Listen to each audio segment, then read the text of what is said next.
41절까지입니다. 신약성경 214면입니다. 사도행전 15장 36절부터 41절을 우리 한 절씩 교독하시겠습니다. 며칠 후에 바울이 바나바더러 말하되 우리가 주의 말씀을 전한 각 성으로 다시 가서 형제들이 어떠한가 방문하자 하고,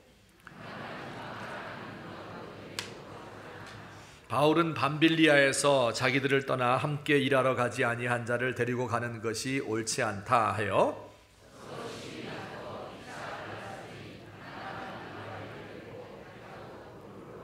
바울은 실라를 택한 후에 형제들에게 주의 은혜의 부탁함을 받고 떠나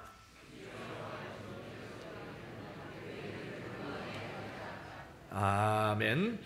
우리는 지금 사도행전에 나오는 사건과 사람들 또 말씀을 하나하나 공부하고 있는 중입니다.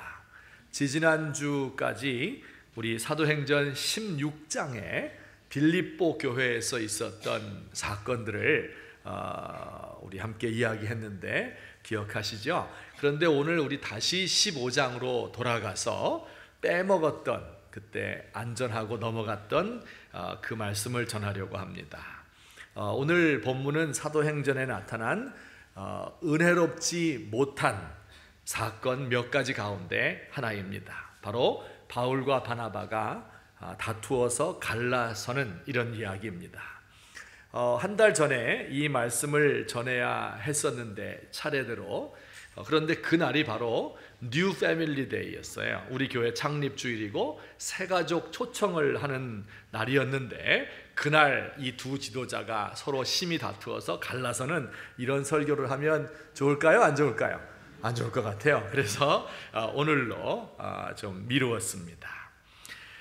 분열이라는 단어를 들으면 우리 한국 교회와 성도들은 부끄러울 수밖에 없습니다. 가톨릭은 별도로 하고서도 장로교, 감리교, 성결교, 침례교, 순복음 교단들, 메이저 교단들이 나뉘어져 있죠. 같은 예수님을 믿는데, 장로교의 경우는 선교사님들이 맨 처음에 장로교 하나를 세웠습니다. 그런데 해방 후에 몇 개의 교단으로 분열이 되었고요, 1980년대 이후로 기하급수적으로 분열이 되어서 지금은 장로교회만도 우리 대한민국에 200개 내지 300개의 교단이 있다고 합니다. 세계 장로교회 역사상 신기록을 세운 것입니다.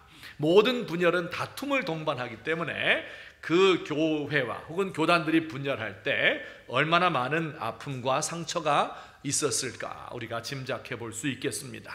믿지 않는 사람들이 예수 믿는 사람들, 교회를 싫어하는 중요한 이유 중에 하나가 우리 개신교는 분열이 심하고 교파가 많다는 데 있기도 하지요. 참 부끄러운 일이 아닐 수 없습니다. 성경에서도 분열에 대해서 많이 다루고 있습니다. 사도행전에도 나오고요, 그리고 신구약 성경 많은 곳에서 분열하는 그런 장면들이 나오는데요, 만약에 제가 성경을 기록했다면 이런 불미스러운 사건은 적지 않았을 것 같아요. 은혜로운 말만 적었을 것 같아요. 그러나 하나님께서는 그런 의도가 아니시지요. 아무리 불미스러운 사건이라 하더라도 역사적인 기록을 그대로 남겨서 후대의 교훈을 삼고자 하셨습니다. 오늘 설교를 통하여서 왜 분열이 일어나게 되었는지, 또 교회의 분열에 대해서 우리가 어떤 마음을 가지고 있어야 되는지 하는 것을 살펴보려 합니다. 또 분열하는 것은 교회만이 아니지요. 가정도 분열할 수 있고, 재벌 기업도 그 재산 다툼이 일어나서 계열이 분리되기도 하고요, 인간이 만든 어떠한 조직도 다투고 분열하는 속성이 있습니다. 좀 크게는 우리나라도 남과 북으로 분단된 지 70년이 다 되어가고 있습니다. 우리 사회에서도 가진 자와 못 가진 자 사이에, 보수파와 진보파 사이에 매일 다투고 싸우고 있습니다. 이런 분열에 대해서 우리가 어떻게 바라보아야 하는지도 하나님 말씀에 비추어서 살펴보고자 합니다. 우선 오늘 성경 본문의 사도행전 15장 말미에서 바울과 바나바가 어떻게 해서 분열되게 되었는지 그 성경의 설명을 조금 들어보겠습니다. 39절과 40절을 다 같이 읽겠습니다. 시작.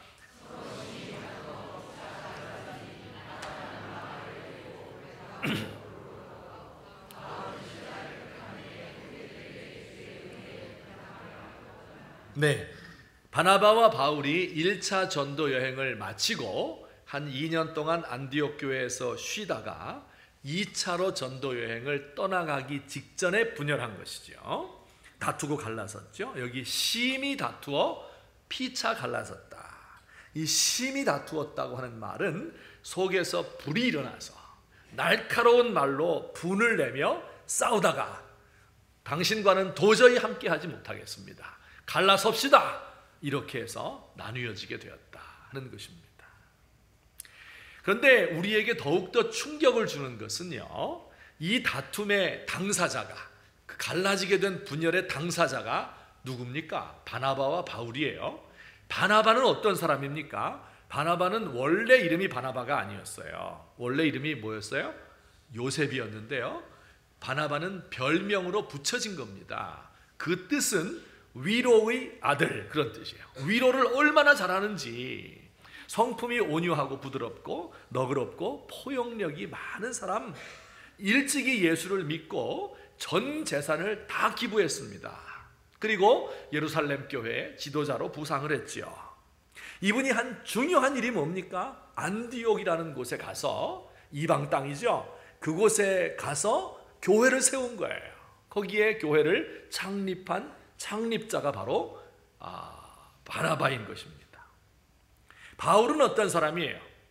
원래 유대교에 속한 충실한 이런 똑똑한 청년인데, 그래서 스데반을 죽이는 데 앞장을 섰죠. 다 아시는 일이죠.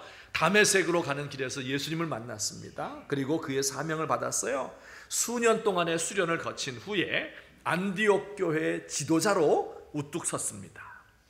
성경 지식이 얼마나 많은지 처음부터 이 구약 성경에 있는 전부를 다 아는 사람이고, 그래서 하나님의 뜻을 분명하게 분별할 수 있는 사람이고, 그리고 구변에 능한 사람, 그리고 사람의 속을 꿰뚫어 볼 수 있는 사람, 손을 얹으면 병이 낫는 사람, 이런 능력자, 이 사람이 바로 바울이었습니다. 보세요, 바울이 회심은 했지만, 예수는 믿었는데, 예수님 만났는데 사람들은 그것을 인정하지 않았죠. 왜냐하면 이거 불악지다, 이거 이렇게 해서 예수 믿는 사람 사이에 끼어 들어가서 일망타진하려고 하는 스파이다, 이렇게 생각하고 있을 때 바나바가 그를 예루살렘 사도들에게 소개시켜준 이런 역할도 했습니다. 바울이 고향에 묻혀서 초야에서 썩고 있을 때 그를 발탁해서 안디옥으로 데리고 와서 지도자 훈련시켜서 지도자로 삼은 사람이 바나바예요. 멘토지요. 그리고 이 두 사람은 1차 선교 여행을 같이 갔습니다. 터키 중부와 또 남부 갈라디아 지역에서 함께 복음을 전했는데 한 2년 정도 같이 지내었습니다. 매일 같이 잠잤어요. 매일 같이 밥 먹었습니다. 같이 전도했고요, 같이 핍박도 받았고, 같이 돌에 맞은 거예요. 이들이 1차 전도 여행을 마치고 안디옥에 돌아왔습니다. 그리고 자기들에게 일어났던 일, 하나님께서 하신 일을 사람들에게 다 간증했겠죠. 얼마나 좋았을까요? 그냥 사람들이 할렐루야 하면서 그런 일이 있었군요. 그리고 그곳에서 이 두 사람이 또 한 1, 2년을 가르치니까 안디옥에 수많은 사람들이 예수를 믿고 그 교회가 아주 크게 부흥하고 성장하게 된 것입니다. 그런데 그 일이 있은 후 한 1, 2년쯤 지났을 때 한참 쉬었겠습니다. 그리고 이들은 다시 자신들이 복음을 전한 곳으로 가서 교회가 잘 자라고 있는지, 교회를 세워놓긴 했는데 망한 것은 아닌지 이걸 돌아보자, 이렇게 살피기를 원했습니다. 그런데 석연치 않은 이유로 다툼이 시작된 거예요. 기억하실지 모르겠지만 1차 전도 여행을 갈 때 바나바가 있고 바울이 있고, 그리고 제3의 인물이 또 따라갔었죠. 기억하세요? 그 이름은 마가 요한이라고 했는데 중간에 돌아가고 말았어요. 그는 바나바의 조카였는데요, 여행이 너무 힘들었는지 중간에 그만 중도 하차해버리고 말았습니다. 바나바는 2차 전도 여행을 떠날 때 이번에 이 마가 요한을 꼭 데리고 가자, 다시 한번 기회를 주자, 이렇게 이야기를 했고요. 바울은 안 됩니다. 그거 가다가 우리를 떠나간 그런 배신자 같은 녀석인데 그거 데리고 갈 수 없습니다. 이래서 의견 충돌이 생겼습니다. 그리고 싸움이 커져서 언성이 높아졌습니다. 그리고 서로 막말을 해댔습니다. 심히 다투었습니다. 그리고 당신과는 함께할 수 없소 하고 갈라져서 바나바는 마가 요한을 데리고 자기의 고향인 구브로 섬으로 가서 복음을 전했고, 바울은 실라를 택해서 그 원래 복음을 전했던 갈라디아 지역으로 또 빌립보 지역으로 가는 이런 모습을 우리가 보게 되는 거지요. 자, 이 둘이 이렇게 갈라서게 된 이유가 무엇일까요? 단지 마가 요한을 데리고 가는 문제만이었을까요? 여러분, 보통 다툼이 있어서 갈라질 때는요, 표면적인 이유가 있어요. 밖으로 드러난 이유가 있죠. 그런데 숨어있는 게 더 많을 때도 있습니다. 그렇죠? 오늘은 그 숨어있는 이야기들을 좀 해보려고 합니다. 그 이유들이 무엇인지 크게 두 가지로 나누어서 설명을 해보겠는데요, 이것은 요 분열에만 적용되는 것이 아니라 이 세상의 모든 분열, 그건 수천 수만의 서로 다른 이유가 있겠죠. 그런데 이것을 정리하고 또 정리하면 크게 이 두 가지로 나누어지게 됩니다. 어떤 것들인지 우리 한번 살펴보도록 하겠습니다. 우선 첫째, 다 같이 읽겠습니다. 시작. 완전한 세계에 살지 않지요. 우리 인간이 완벽하지 않지요.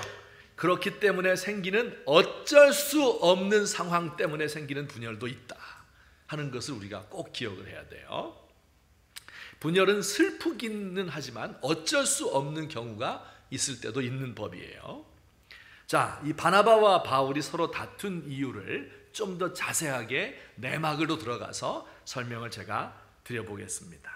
요거 조금 어려우니까 제가 설명을 최대한도로 쉽게 드릴 테니까 잘 들어보시기 바랍니다. 자, 안디옥 교회는 어떤 교회였어요? 그 교회의 제일 큰 특징이 뭐였습니까? 유대인과 이방인이 함께 있는 교회라고 그랬죠. 예루살렘 교회는 이방인이 함께 있어요? 유대인들만 있는 교회인데, 안디옥 교회의 특징은 유대인과 이방인이 함께 있는 교회, 함께 신앙생활하는 교회입니다. 신앙생활에서 빼놓을 수 없는 게 예배겠죠. 또 빼놓을 수 없는 게 하나가 있다면 뭘까요? 우리 교회를 보면 아는데, 예배와 동시에 뭘 빼먹으면 안 돼요? 식사를 빼먹으면 안 되죠. 밥 먹는 거. 이게 중요한 거예요. 근데 안디옥 교회도 똑같았습니다. 예배 끝나고 나서 식사를 하는데, 원래 유대인들, 이스라엘 사람들은 자기들의 음식법이 있잖아요. 그걸 고수하기 위해서 이방인과 함께 먹지 않습니다. 왜냐하면 여기 돼지고기가 있다 그러면 안 먹으면 되죠. 보이는 것은 있어요. 안 먹으면 돼요. 하지만 돼지기름, 쇼트닝 이런 건 안 보이잖아요. 그러니까 그런 거 먹으면 어떻게 할까? 이래서 아예 이방인들과는 식사를 같이 하지를 않는 법입니다. 그런데 예수님을 믿으면 어떻게 돼요? 그런 할례나 음식법이나 이런 것으로부터 자유로워지는 거예요. 그 의미가 없어졌어요. 그리고 이방인과 유대인의 벽이 다 허물어졌고 차별이 없기 때문에, 그래서 이 안디옥 교회에서는 예수 믿는 이방인과 예수 믿는 유대인들이 함께 예배드리고 함께 식사를 하고 공동으로 신앙생활을 했던 겁니다. 사도 바울 선생님이나 바나바도 역시 유대인들이었죠. 하지만 자기의 이런 관습을 다 뛰어넘어서 이것을 가르치고 몸소 실천을 했습니다. 정말 이상적인 그러한 교회가 아닐 수가 없습니다. 여기까지는 좋은 얘기예요. 그런데 하루는 이런 일이 일어났어요. 예루살렘에서부터, 유대인들만 있는 그 예루살렘에서부터 예수 잘 믿는 유대인들, 어떤 유대인들이 안디옥을 방문했습니다. 그런데 이곳에 방문했던 그 유대인 그리스도인들은요, 예수님을 믿지만 그래도 할례는 받아야 되고, 그래도 음식법은 지켜야 된다, 이방인과 함께 먹으면 안 되지, 이렇게 생각하는 좀 덜 성숙한 유대인들이었던 거예요. 이들이 도착하자 바나바가 그동안 이방인들과 함께 식사를 잘 같이 하다가 갑자기 식사하는 것을 꺼리는 거예요. 그러면서 이방인들과 같이 밥을 안 먹기 시작하는 겁니다. 왜 그랬을까 생각을 해보았어요. 이 유대인들의 비난이 두려워서 그랬을까? 그런 것 같진 않아요. 왜냐하면 바나바가 뭐 두려울 게 있어요. 있는 재산 다 바친 사람이에요. 목숨 내걸고 1차 전도여행 갔다 온 사람이에요. 그럼 뭐가 두려울 게 있어요? 두려워서 그런 것은 아니고 아마도 이런 이유가 아니었을까? 유대인들 중에서는 아직도, 믿는 사람들 중에서도 음식법을 중요하게 생각한 사람이 있는데, 믿지 않는 유대인들 전도해야 되잖아요. 그 믿지 않는 유대인들은 더 말할 필요도 없죠. 그 사람들을 전도를 해야 되는데, 예수 믿으면 이방인과 함께 밥 먹어야 돼, 예수 믿으면 돼지고기 막 먹어야 돼, 이렇게 말한다면 예수 믿기가 쉽겠어요? 어렵겠어요? 참 어렵죠. 그런 것을 바나바가 생각한 것이 아닌가. 그래서 유대인들 중에 예수 믿는 사람들이 이방인과 함께 먹는, 자유롭게 먹는 것을 싫어하니까 유대인들 전도를 위해서 이방인들과 함께 먹지 않은 것이죠. 이 모습을 바울이 보고 어떻게 생각했을까요? 이런 말도 안 되는, 예수를 믿으면 할례나 음식법이나 다 없어지는 건데, 유대인이나 예수님이나 이방인이나 차별이 없는 것인데, 예수님 안에서 아무 차별도 거리낌 없이 지금까지 잘 먹어놓고 잘 마음껏 어울리다가 지금에 와서 이렇게 하는 건 또 무슨 짓이냐, 이렇게 하며 바나바를 비난한 겁니다. 사이가 갈라진 거예요. 바나바 입장은 어떤 거예요? 지금 바울의 말을 몰라서 그러는 게 아니라 다 아는데, 자기도 그렇게 했잖아요. 지금까지 이방인과 함께 먹었잖아요. 그런데 유대인들도 생각을 해줘야 되는 거 아닌가. 2000년 동안 내려온 전통을 하루아침에 어떻게 버릴 수 있겠는가. 고집스러운 유대인들 잘 못 아는 거죠. 하지만 우선 복음을 믿게 하고, 그리고 나서 차차 음식법 같은 것을 제대로 중요하지 않다는 것을 가르치고 이방인과 함께 먹을 수 있도록 이렇게 가르치면 될 것이 아닌가, 이렇게 생각한 거예요. 이 두 사람에게 차이가 있어요, 없어요? 아주 본질적인 건 차이가 아니에요, 그죠? 그런데 바울이 볼 때는 한 번 예수 믿어서 이방인과 함께 식사하면 다 같이 하는 거지, 그걸 뭘 또 유대인들이 생각하고 이렇게 하면 안 된다, 이건 복음의 본질을 해치는 것이다, 이렇게 생각을 했고요. 바나바는 차츰차츰 천천히 하자, 이런 입장이었을 것이라고 생각이 됩니다. 자, 누가 오를까요? 누가 오라요? 쉽지 않은 문제죠? 쉽지 않은 거예요. 제가 설명을 돕기 위해서 우리나라에도 이와 비슷한 일이 있었어요. 그 설명을 조금 해드릴게요. 1895년쯤 을미사변이 있던 해죠. 우리나라에 기독교가 들어온 후 약 10년쯤 되던 때 있었던 일입니다. 미국의 장로교 선교사 가운데 사무엘 무어라고 하는 선교사가 있었습니다. 32세의 나이로 한국에 파송돼서 서울 지역에서 복음을 전하고 교회를 세웠는데, 그가 세운 교회가 1893년에 세운 곤당골 교회라는 교회입니다. 지금은 그 이름을 바꾸어서 승동교회로 바꾸어서 종로의 승동교회가 그 전신이 곤당골 교회예요. 교회가 세워진 지 한 2, 3년 지났을 때 그 교회에 특이한 사람이 한 명 등록을 했는데, 그 사람은 백정 박성춘이었습니다. 제가 언젠가 소개해드린 일이 있죠. 백정이라고 하는 것은 그 당시에 천민 중에 천민으로 취급받았습니다. 남자들이 성인이 되면 이 상투를 틀고 갓을 쓰지 않습니까? 관례라고 말하는데, 천민들은 백정은 관례를 하지 않아요. 그래서 머리를 늘 길게 늘어뜨리고 있습니다. 그래서 나이가 많은 늙은 사람도 어린아이 취급을 하는 이런 인간 이하의 삶을 사는 것이 백정이에요. 1895년에 이 서울에 콜레라가 유행을 하는데, 그도 병에 걸렸습니다. 무어 선교사가 운영하는 작은 학교에 이 박성춘의 아들이 나오고 있었는데, 그것을 이제 연유로 해서 이 콜레라 걸린 박성춘을 무어 선교사가 신방을 하죠. 그리고 콜레라구나 하는 것을 알고 자기의 친구인 에비슨 선교사라고 하는 이 의사죠. 그를 불렀습니다. 그래서 그 병을 치료해 주었는데 다행히도 병이 나았어요.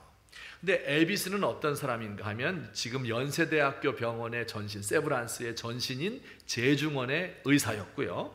그리고 당시 고종의 시의였습니다.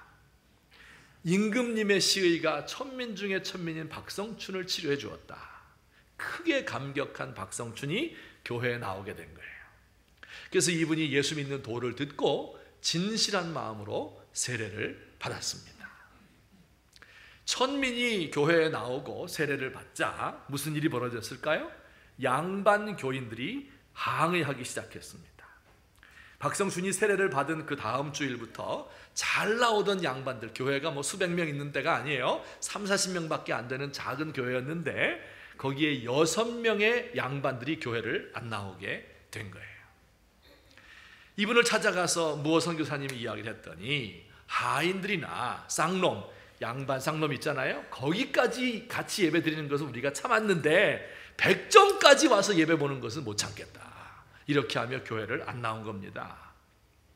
그리고 양반 교인들이 이렇게 타협안을 이야기했어요.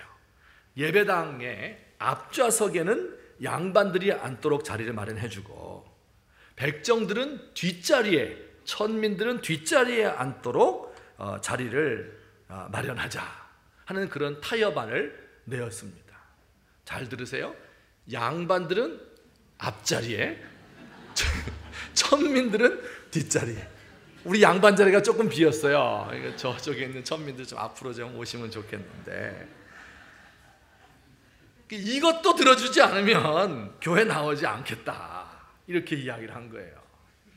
그 당시에 이제 우리 풍습에 남녀 7세 부동석이 있잖아요. 그죠? 남녀가 함께 앉아 예배 드릴 수 없어서 가운데 휘장을 쳐놓고 이쪽에는 남자, 이쪽에는 여자 이렇게 예배를 드리던 교회가 많았어요. 그런 것처럼 똑같이 앞쪽에는 양반, 뒤쪽에는 천민 이렇게 앉아서 예배 드리자. 이렇게 그 양반들이 타협안을 내었습니다. 그리고 이것 때문에 선교사들 몇 명 안 됐죠. 그 당시 아주 초기니까 그 선교사들 사이에서도 의견이 분분했습니다.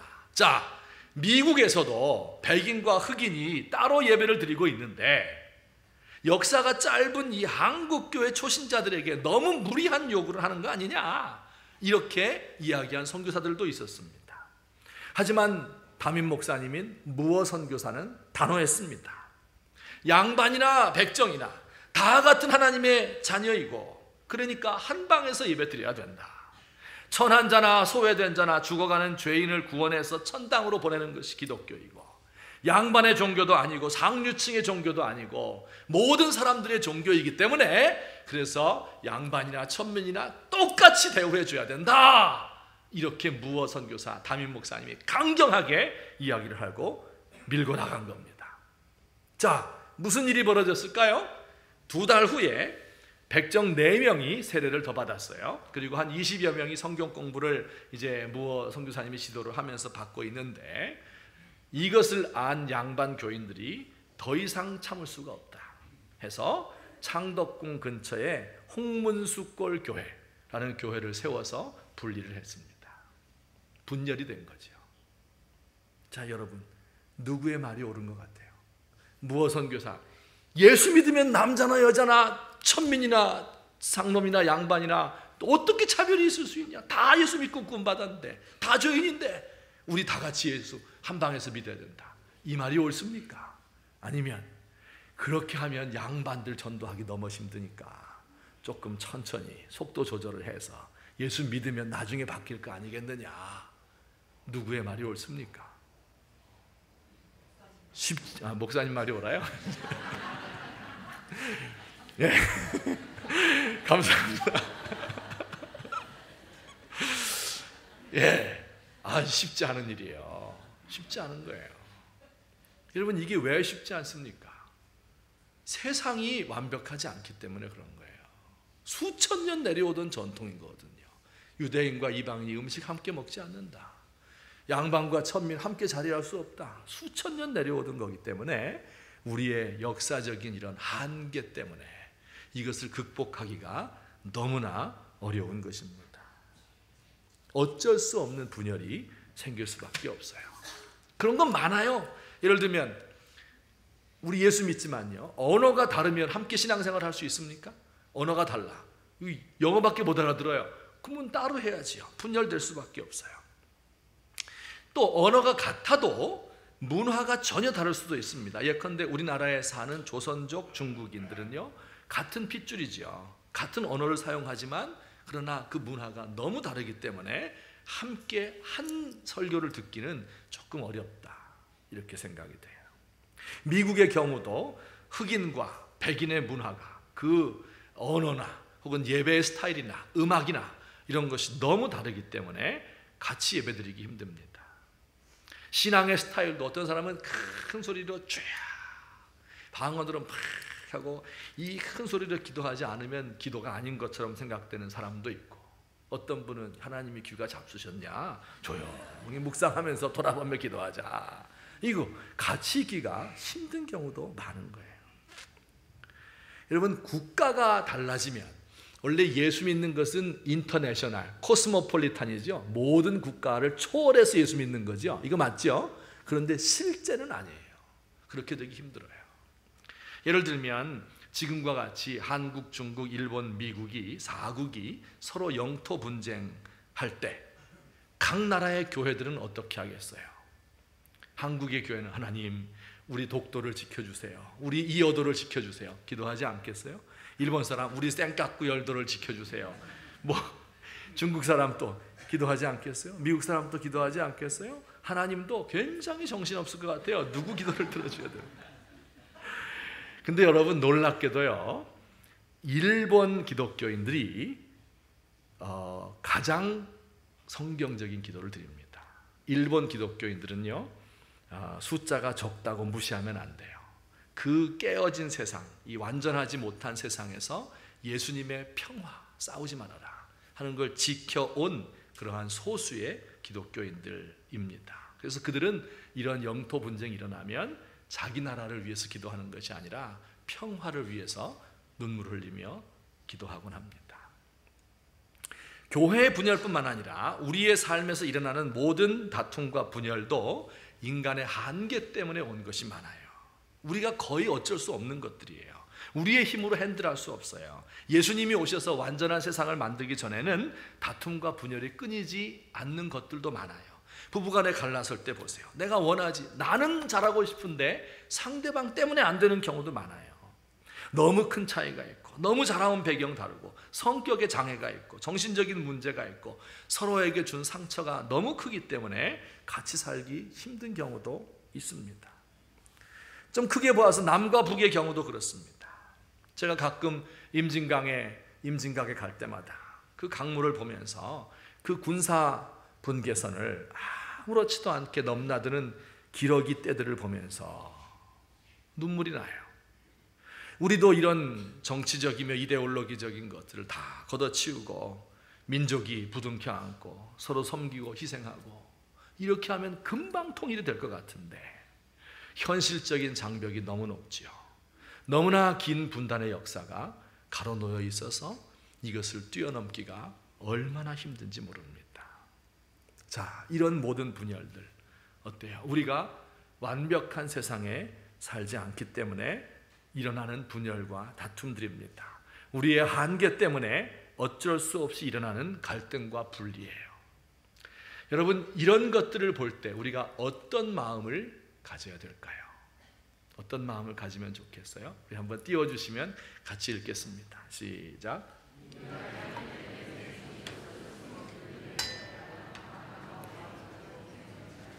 이런 한계 때문에 생기는 분열들 보면서 안타까워하고 겸비하며 눈물을 흘려야 되는 것이죠. 약 한 달쯤 전에 부산에서 세계교회협의회 WCC라고 말해요. 제10차 총회가 있었습니다. 다 아시죠? 한국교회가 WCC 문제로 둘로 나뉘어졌어요. 한쪽에서는 이것은 그리스도의 몸을 하나 되게 하는 세계대회다 해서 축하하고, 또 반대쪽에서는 외국에서 온 손님들에게 무례하게 행하고 적그리스도의 계략이라고 하고 전단지를 나누어 주고 반대를 하고 집회를 했습니다. 참 아이러니컬하죠. 교회의 분열을 없애고 하나 되게 하자고 하는 게 세계교회 협의회인데 그것 때문에 한국교회가 두 조각이 난 아픔이 있었어요. 이 대회를 마치고 어떤 신학자가 손동희 권사님이란 분에게 물었습니다. 손동희 권사님은 어떤 분일까요? 우리 민족이 낳은 성자 중에 성자인 손양원 목사님의 따님이에요. 연세가 많은 90줄에 들어서신 어른이십니다. 손양원 목사님 나환자를 위해서 일평생을 보내고 자기 아들 둘을 죽인 사람을 양자로 삼고 그리고 결국은 공산당에게 순교를 당한 순교자 중에 순교자 성자입니다. 또 그의 선배인 주기철 목사님 역시 순교자 신사참배 때문에 목숨을 잃은 한국교회의 위대한 어른들이에요.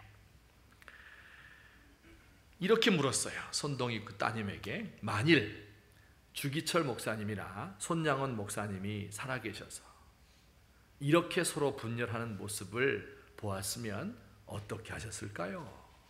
참 어려운 질문이지요. 그때 이분이 이렇게 대답을 했어요. 명답입니다. 만약에 이 시대에 주기철 목사님과 손양원 목사님이 살아계셨더라면 한국교회의 이런 현실 앞에서 울면서 기도하다가 쓰러지고 일어나면 또 울면서 기도하실 겁니다. 네가 옳다 내가 옳다 대답을 주는 것이 아니라 그저 우시기만 했을 겁니다. 이렇게 대답을 했다고 해요. 여러분 이것이 우리가 이 어쩔 수 없는 분열 속에서 상처 입은 세계 속에 살아가는 우리의 마음이어야 합니다. 우리 조국교회의 분열된 모습을 보면서 우리가 할 수 있는 일은 우는 일입니다. 우리 교회가 양극화되어 가고 우리 교회에 소외된 이웃과 장애인들이 마음껏 드나들지 못하는 것, 외국인들이 무시받는 이러한 현실을 생각하며 울어야 합니다. 조국의 분단의 책임을 여기저기 떠넘기는 것은 그리스도인들이 해야 될 일이 아닙니다. 우리는 이 분단된 현실을 가슴 아파하면서 눈물을 흘리고 우리의 조상들 뵐 면목이 없고 우리의 후손들에게 이 조국을 또 넘겨주어야 되기 때문에 미안한 마음을 늘 가지고 우리의 눈에서 쉴 새 없이 눈물이 흘러야 되는 것입니다. 안타깝게 여기면서 우리 사회의 이런 분열을 괴로워하면서 하나님 어떻게 하면 좋습니까? 완벽한 세계가 아니기 때문에 우리 주님이 오시는 그날을 대망하면서 겸비하게 눈물을 흘릴 수 있는 저와 여러분 되시기를 예수님의 이름으로 축원합니다. 그 분열의 당사자들이 나는 옳고 상대방은 잘못됐다 이렇게 말하는 것이 얼마나 어리석은 일인가 하는 것을 기억하셔야 될 줄 압니다. 자, 이것이 분열의 첫 번째, 인간의 한계, 우리가 사는 세상이 완벽하지 않기 때문에 오는 거예요. 이제 시간이 10분밖에 안 남았는데 두 번째 이유 간단히 설명드리겠습니다. 다 같이 시작. 이번에는 인간이 어쩔 수 없는 게 아니라 인간이 어쩔 수 있는 거예요. 죄 때문에 오는 겁니다. 두 가지죠. 권력욕과 당파심. 권력욕은 지도자가 가지고 있는 거예요. 인정받고 내 마음대로 무언가 사람을 지배하고 싶은 욕망이 권력욕, will to power예요. 당파심이라고 하는 건 뭐냐면 따라가는 사람이 가진 거예요. 우리끼리 똘똘 뭉쳐서 다른 사람을 배제하는 데서 오는 쾌감이 있죠. 그게 당파심이라고 하는 거예요. 이 권력욕과 당파심, 이것은 인간의 죄악에서부터 비롯된 것인데 이것이 바로 분열의 또한 두 번째의 원인인 것입니다. 자, 바나바와 바울도 좀 봅시다. 그 다툼과 분열의 이면에 이런 것들이 있어요. 한마디로 말하면 주도권 다툼이에요. 바나바와 바울, 바나바는 나이도 더 많은 선배이고 예수를 믿은 것도 먼저예요. 한 10살은 많을 거라고 생각돼요. 바울이 오해를 받을 때 그 오해를 풀어주었고, 초야에 묻혀 있을 때 그를 발탁해서 지도자 수업을 시켜주었어요. 전도 여행도 먼저 가자고 하였고, 그래서 그 전도 여행단의 대표자가 바나바입니다.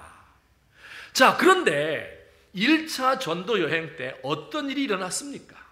우리 한번 돌이켜보면 성경을 자세히 들으시고 본 분들은 이해하실 거예요. 설교, 사람들 앞에 나가서 전하고 설교 한 사람이 누구예요? 바울이에요? 바나바예요? 기억 안 나는구나. 바울이에요. 왜냐하면 바울이 말하는 자이기 때문에 사람들이 제사 지낼 때 그를 무슨 신이라고 불렀어요? 헤르메스 신이라고 불렀어요. 기억 전혀 안 나시는구나. 헤르메스는 기억 안 나도 에르메스는 기억나시죠? 헤르메스 신이라고 불렀어요. 말하는 자이기 때문에. 그리고 바나바는 뒤에서 떡 무게 잡고 근엄한 얼굴로 서 있는 제우스 신이라고 불렀던 거죠. 자, 그 다음에 능력을 행한 것도 바울이에요. 박수무당 엘루마, 내가 널 보니까 내 속에 악한 것이 가득하자 내 눈이 멀어서 보지 못할 것이다 하니까 그 눈이 멀어서 그를 이제 붙들 자를 찾았죠. 누가 그렇게 했어요? 바울이 한 거예요. 루스드라에 나면서부터 안진병이 있었죠. 나를 쳐다봐라, 그의 손을 붙들고 일으켰습니다. 누가 했어요? 바울이 한 겁니다. 그러니까 가만히 보면 그 전도 여행에서 이 중요한 역할을 바울이 담당했던 것을 볼 수 있어요. 성경을 자세히 보시면요, 전도 여행을 시작하는 사도행전 13장에서는 주어가 바나바와 바울입니다. 그런데 이게 언젠가부터 쓱 바뀌어가지고요, 주어가 바울과 바나바 이렇게 바뀌었습니다. 순서가 바뀌었어요. 15장 35절 우리 아까 읽은 말씀 바로 앞에 있죠. 바울과 바나바는 안디옥에서 유하며 수다한 다른 사람들과 함께 주의 말씀을 가르치며 전파했다. 바나바와 바울이에요? 바울과 바나바예요? 바울과 바나바예요. 바나바는 그 교회를 세운 사람이고 지도자 5명 가운데 1번이었고 사울은 몇 번이었어요? 5번이었습니다. 그런데 1차 전도여행 갔다 와서 한 3, 4년 지나가는 사이에 이 순서가 뒤바뀌어서 바울과 바나바 이렇게 바뀌었어요. 그리고 36절에 며칠 후에 바울이 바나바더러 이르되 우리가 전도한 각 성에 가서 사람들을 좀 돌아봅시다. 제안을 누가 해요? 바울이 하는 거예요. 은근히 기분 나빴겠죠. 아니 이게 언제부터 내가 너 아기 때 내가 똥기저귀 갈아준 게 엊그제인데 네가 언제 커가지고 지금 바울과 바나바 이 순서가 언제부터 이렇게 됐니? 하나님께도 약간 서운하지 않았을까요? 성경은 누가라는 분이 기록했지만은 하나님이 성령으로 감동해서 기록하신 게 한 거거든요. 하나님도 바울과 바나바 이렇게 나와요.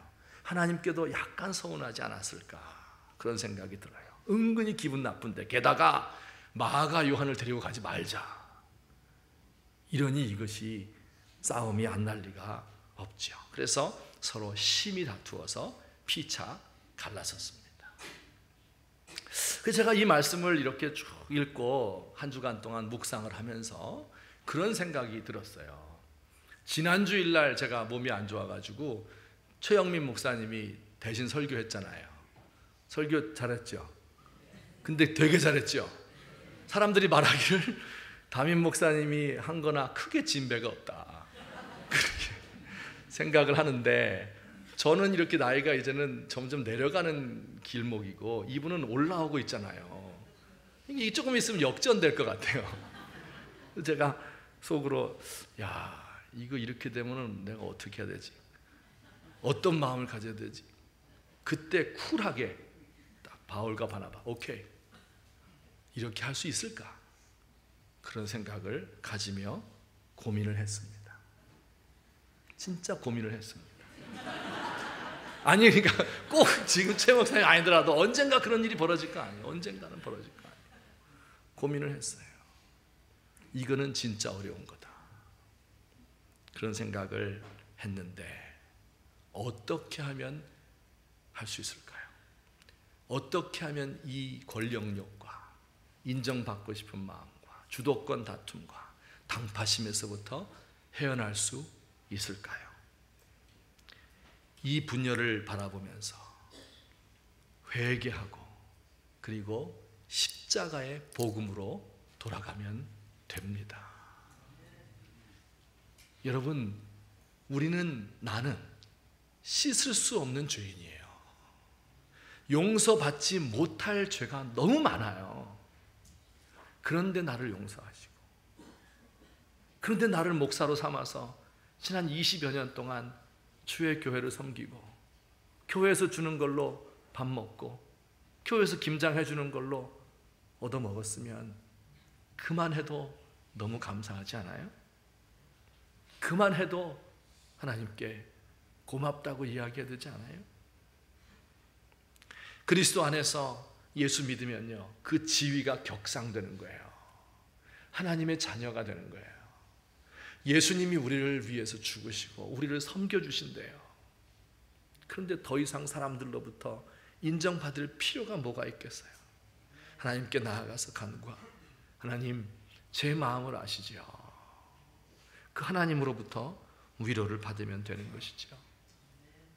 여러분, 교회의 머리가 예수 그리스도지요. 이걸 분명히 알면 예수님께서 너 10년 사용했다, 됐다, 이제는 이 사람으로 바꾸자, 그렇게 할 권리가 예수님에게 있어요, 없어요? 있지요. 그 앞에서 누가 토를 달 수 있습니까? 예수님께서 이런 인간의 권력욕 때문에 교회가 분열되는 것을 보고 가슴 아파하실 것을 생각하면 내 죄악을 얼마든지 극복할 수 있는 것입니다. 이것이 세상적으로, 인간적으로 볼 때는 불가능한 것이라고 사람들이 이야기할지 몰라도 불가능한 것이 아닙니다. 예수님께서 하신 그 일을 생각하고 예수님의 마음을 우리가 이해한다고 할 때 얼마든지 가능한, 극복해야만 되는, 이것을 극복하지 않으면 더 이상 교회가 아니고 더 이상 그리스도인이라고 칭하기도 부끄러운 그러한 죄악인 것을 우리가 기억해야 합니다. 결론적으로 말씀을 맺겠습니다. 제가 수요일날, 어느 수요일날 언젠지는 기억이 안 나고 오래전에 수요일날 저녁 예배 가고 있었어요. 그때는 지금 교회가 집 앞 가깝지만은 한 30-40분 차를 타고 가야 되고, 그 다음에 고속도로도 막 가야 되고, 이제 그러던 먼 길을 걸어서 수요 예배를, 걸어서가 아니라 차를 타고 수요 예배를 가고 있었습니다. 어둑어둑 겨울이 되어서 깜깜한 그런 시간이었습니다. 한참 가고 있는데 이 뒤에서 어떤 차가, 그걸 뭐라고 불러요? 영어로는 하이빔이라고 그러는데 쌍라이트 있죠? 이걸 딱 켜고 오는 거예요. 그러면 운전해 보시는 분은 알지만 운전할 수 있어요, 없어요? 여기 사방 거울에서 비쳐가지고 운전이 안 되는 거예요. 그러면 어떻게 해야 돼요? 제가 하는 방법은 이거예요. 이 사람이 뒤에서 이렇게 오잖아요. 그러면 이제 제가 차선을 이렇게 바꾸는 거예요. 그러면 이 사람이 앞으로 쭉 가잖아요. 그럼 제가 다시 그의 뒤로 가는 거예요. 그 쌍라이트 빡 비치는 거예요. 응징하는 거지, 응징. 이 사람이 1분 하면요, 저는 5분, 10분 동안 계속. 이 사람이 못 견뎌가지고 옆으로 차선 바꾸면 나도 바꾸는 거예요. 계속 따라가면서. 복수의 칼. 응징해야 돼요.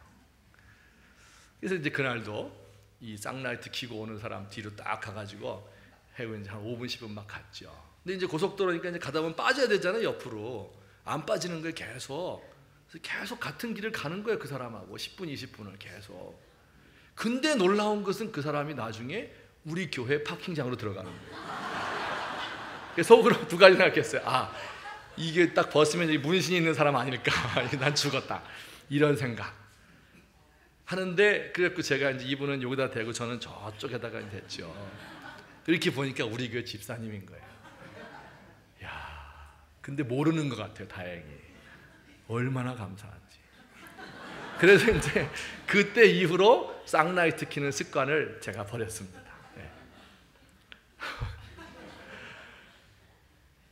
그리고 제가 생각을 해봤어요. 천국에 가면, 천국에 천국문에서 만날 사람 많아요. 저는요 다윗도 한번 만나보고 싶고 바울도 꼭 보고 싶고요.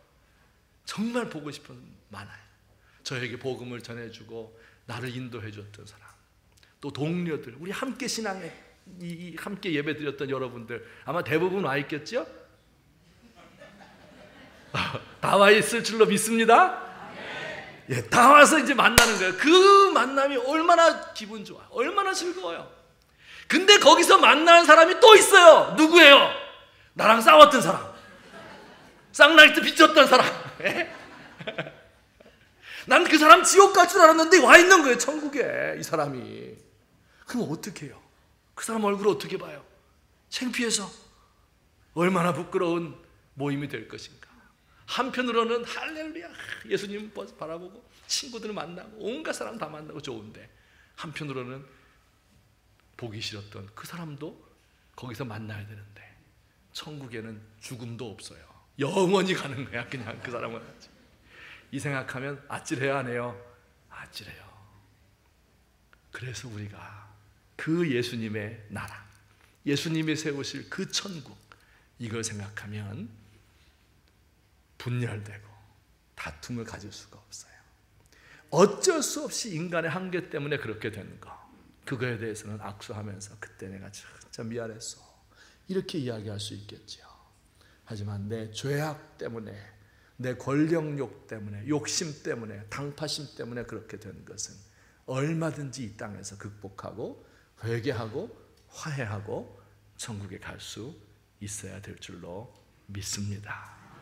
우리 조국의 교회도 사람들은 말하기를 한국 교회는 분열을 통해서 성장했다. 그런 말이 세상에 어디 있습니까? 바꿔야 돼요. 분열에도 불구하고 하나님의 은혜로 성장한 것입니다. 그리고 그 분열의 열매가 지금 맺혀져서, 악한 열매가 맺혀져서 더 이상 전도가 되지 않는 이런 시대를 살고 있습니다. 우리 사랑하는 귀한 우리 성도님들, 우리 조국교회 하나됨을 위하여 기도해 주시고, 지속적인 연합을 위해서 간절히 간구하시고, 그런 큰 거 말고 내 주변에서 내가 먼저 연합하는 사람, 내가 먼저 화해하는 사람 될 수 있도록 하나님 도와주옵소서. 간구하시는 저와 여러분 되시기를 예수님의 이름으로 축원합니다. 우리 한번 같이 기도드리시겠습니다. 오늘 들은 말씀을 생각하면서 하나님 앞에 우리 기도드립니다. 나 때문에 상처받은 사람이 있습니까? 천국문에 가서 나와 악수하기 껄끄러운 사람이 있습니까? 하나님 불쌍히 여겨주세요. 이 땅에서 다 화해하고 용서하고 회개하고 하나가 될 수 있도록 도와주십시오. 나를 도와주시고 우리 교회를 도우시고 우리 조국의 교회를 불쌍히 여기시고 나아가서 남과 북이 하나가 되는 이런 일을 우리에게 선물로 허락해 주시옵소서. 간구하시겠습니다. 사랑의 하나님 아버지, 은혜를 감사합니다. 심히 연약하고 부족한 종입니다. 아버지 하나님 도와주시옵소서. 아버지 주께서 인도하시옵소서. 아버지 하나님 불쌍히 여겨주옵소서. 날마다 눈물 흘리며 아버지 앞에 간구할 수 있게 하옵소서. 아버지 하나님 천국문에서 만나볼 사람들을 생각하면서 아버지여 이 세상을 살며 화해하고 아버지 하나님이여 서로 사랑하며 하나가 될 수 있도록 하여 주옵소서. 아버지 하나님이여 우리 분단된 조국을 생각하며 늘 눈물이 마르지 않도록 하시고, 아버지 우리 분단 나뉘어진 우리 교회의 모습을 생각하며 차별이 있고 아버지여 악한 생각이죠. 아버지여 우리의 교회를 바라보면서 안타까워하며 눈물 흘릴 수 있는 귀한 종들 되도록 하나님 도와주시옵소서. 아버지 하나님 불쌍히 여기시고 인도해 주옵소서. 아버지 하나님 역사해 주시옵소서. 하나님 아버지, 저희들은 하나님 앞에 내놓을 것이 없습니다. 우리 하나님의 은혜를 받아서 씻을 수 없는 죄인인데, 설 수 없는 죄악된 존재인데, 용서받기 어려운 존재, 우리 하나님께서 나를 사랑하시는 것을 기억하시고 아버지 하나님 이 사실을 늘 기억하게 하시고, 아버지 하나님이여 이 기쁨을 가지고 우리 주님을 섬기기에 부족하며 하나님 도와주시옵소서. 아버지 하나님 도와주시옵소서. 사랑의 하나님 아버지 고맙습니다. 우리 주님의 마음을 이해하게 하시고 온 예수 믿는 사람들이 하나가 되고 이것이 믿지 않는 세계까지 펼쳐져서 온 세상을 화합하고 통일시키는데 도움을 주는 그런 교회가 되어야 할 터인데 우리가 물려받은 교회는 찢기고 나누어지고 그리고 심히 다투고 있는 교회이옵니다. 하나님, 우리의 눈에서 눈물이 마르지 않게 하시고 우리 자신들을 생각하며 우리 주변에 있는 사람들과